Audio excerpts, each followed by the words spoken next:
How is aid entering Gaza, you ask? The territory is completely sealed, borders closed, no way in, no international lifelines. Inside, families remain isolated, no safety, no way forward, no way to survive. But far beyond the very first day of disaster, we were already there. We moved.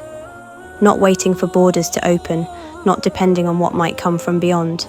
We acted immediately, sourcing every last resource from within Gaza itself: food, water, medical aid, and more.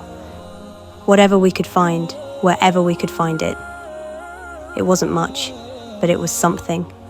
And it reached those who needed it most, when they needed it most. We couldn't wait, because the needs didn't wait. When a child is crying from hunger, when hospitals are collapsing, when hope itself is running out, you don't make plans, you deliver. By Allah's mercy, and with your support, we kept going. Day after day, sourcing, packing, delivering, from inside the ruins themselves. This is not just aid, it's action rooted in faith, and love that refuses to give up, the Prophet Muhammad said. Whoever relieves a hardship for a believer, Allah will relieve hardship for him on the day of judgment. Your support became the relief when there was nowhere else to turn, but the need hasn't ended.